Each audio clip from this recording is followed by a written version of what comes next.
नमस्कार। स्वागत है आपका द न्यूज़ लॉन्चर पर। मैं हूं अशोक वानखेड़े, लेकर आया हूं एक खास खबर। खबर बिहार की भी नहीं है, खबर मुंबई के उस सुनामी जैसे मोर्चे की भी नहीं है, खबर किसी विदेश नीति पे नहीं है, आर्थिक नीति पे नहीं है। खबर इस देश के उस भूमिपुत्र के बारे में है, जो अथक प्रयासों से अपने खून पसीनों को एक कर 143 करोड़ लोगों को की रोटी की व्यवस्था करता है, किसान। हमारे यहाँ जब कोई योजना लागू हो जाती है तो उसका बहुत बड़ा-बड़ा महिमा मंडन किया जाता है। प्रधानमंत्री फसल बीमा योजना। मानो कि अब किसान को किसी चीज की जरूरत ही नहीं है। अतिवृष्टि हो जाए, अनावृष्टि हो जाए, साइक्लोन आ जाए, तूफान आ जाए, आग लग जाए, आप सेफ है।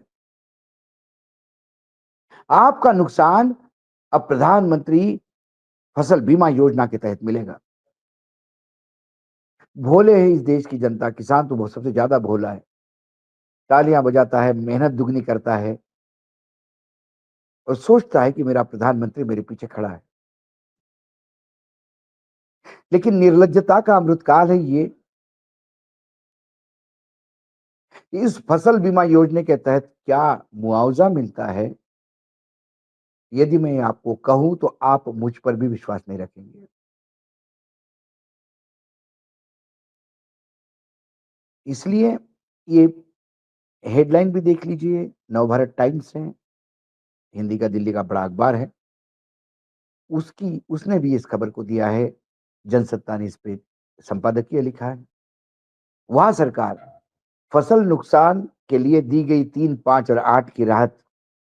महाराष्ट्र के अकोला जिले के कुछ गांव के किसानों ने भारी बारिश के कारण फसल को हुए नुकसान के लिए केंद्रीय बीमा योजना के तहत मात्र 3 रुपए से 21 रुपए तक का मुआवजा मिलने का आरोप लगाया है।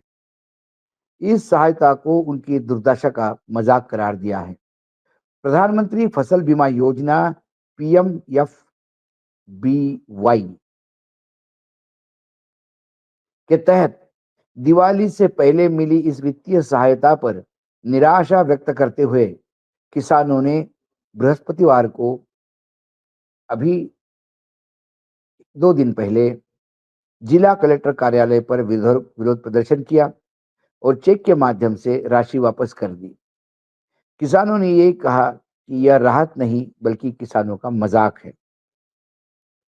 बता दें कि अकोला जिले में सितंबर में हुई भारी बारिश के कारण सोयाबीन, कपास, मूंग की फसल को व्यापक नुकसान पहुंचा।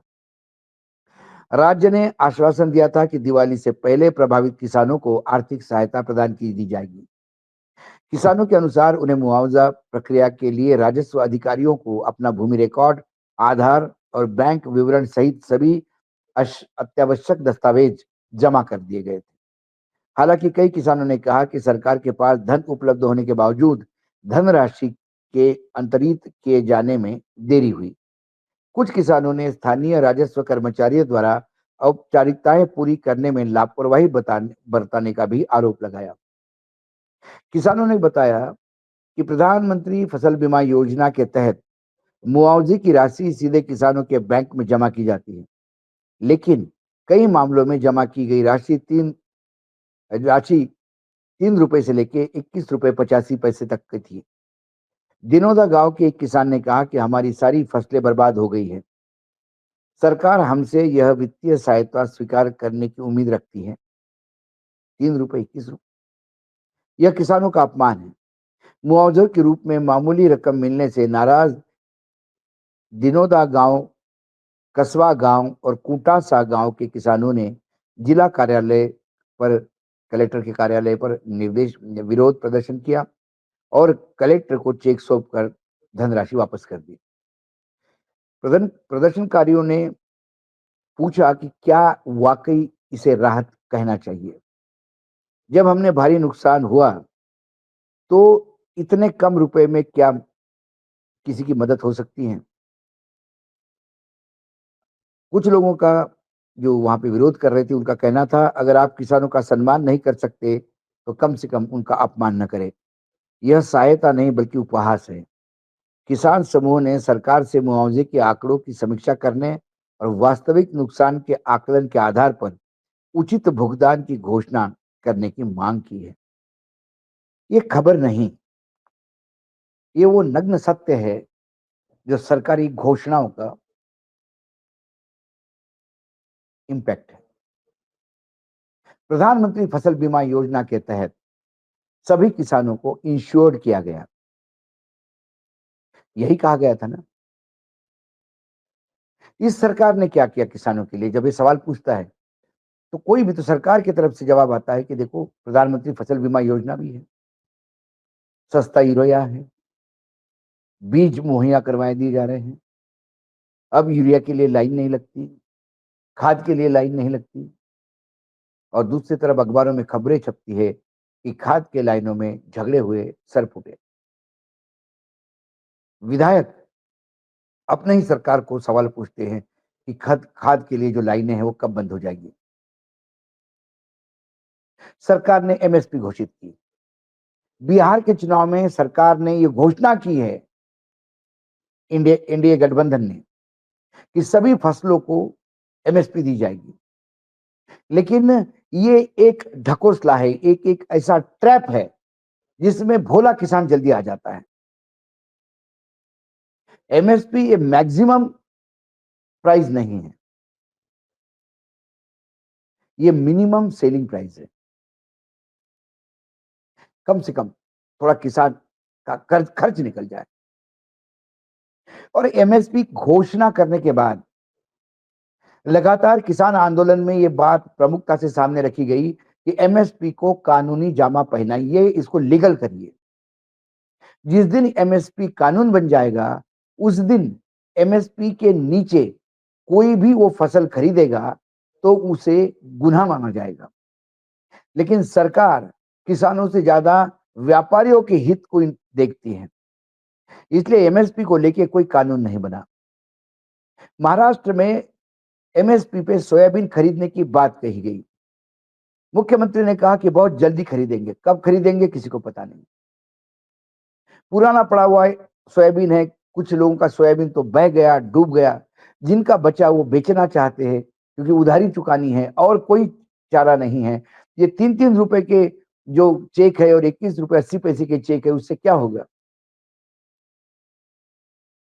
उसके बाद जब सोयाबीन परचेसिंग केंद्र ही, जो खरीदी केंद्र होते हैं, वही शुरू नहीं हुए, तो किसानों ने मार्केट में जो व्यापारी है उनको बेचना शुरू कर दिया और सोयाबीन 3,500 रुपए में बिक रहा है, जबकि सोयाबीन का एमएसपी 5,200 है।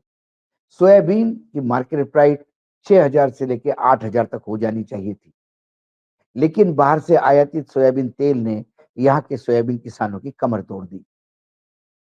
अब महाराष्ट्र सरकार ने एक नया पेच फंसाया कि किसान पहले आके जो खरीदी केंद्र है सरकार के एमएसपी के, उस पे अपना रजिस्ट्रेशन करवाएं और फिर उससे हम माल खरीदेंगे। अभी कब खरीदेंगे भी पता नहीं। 30 तारीख से ये शुरू होना था, 30 अक्टूबर से। लोगों की लाइनें लगी थी परचेसिंग सेंटर पर।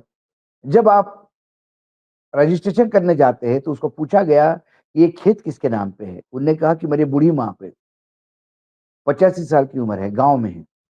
बोले नहीं, आप नहीं ये रजिस्ट्रेशन कर सकते, उस बूढ़ी माँ को लाना पड़ेगा। क्या इस स्थिति में जहां रास्ते नहीं है, जहां गांव में 4-4 घंटे बैलगाड़ी में लाद कर अपनी बूढ़ी माँ को रजिस्ट्रेशन के लिए कौन घंटे लाइन में खड़ा करेगा? ये एक नया शगुफा है लोगों को एमएसपी के लिए लाइन में जो लगते हैं या जो एमएसपी पे बेचना चाहते हैं, उनको रोकने का। कई किसान वापस गए, किसी के पत्नी के नाम पे हैं, किसी के बहन के नाम पे हैं, किसी के वृद्ध फादर पिता के नाम पे हैं। उसके बाद रजिस्ट्रेशन के बाद फिर सरकार तय करेगी कब खरीदना है। और तब खरीदेगी। कितना खरीदेगी किसी को नहीं पता। कुल मिलाकर ये सरकार किसानों के साथ मजाक ही नहीं कर रही है, किसानों के जख्मों पे नमक छिड़ रही है।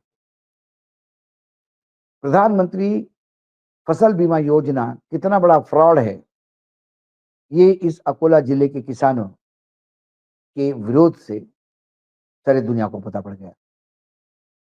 यूं ही नहीं, विदर्भ और मराठवाड़ा में जो किसान पिछले अतिवृष्टि से और दिवाली के बाद से जो किसान को जो मुआवजा मिलना था सरकार की तरफ से, राज्य सरकार की तरफ से, कईयों को दिवाली के पहले नहीं मिला। दिवाली काली हो गई, दिवाली समाप्त हो गई।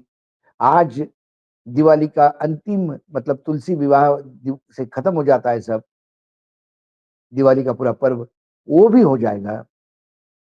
तो कई किसान, कोई चारा नहीं है।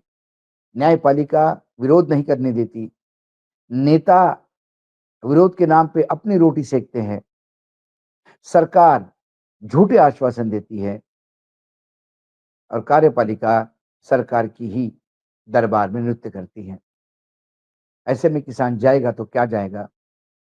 किसान आत्मसन्मानी होता है, वो अपने बच्चों की भूख नहीं देख सकता, बहन की शादी की उम्र जाती हुई नहीं देख सकता, अपने परेशान माँ बाप का इलाज करवाने की स्थिति में नहीं है, तो वो अपना जीवन समाप्त करता है।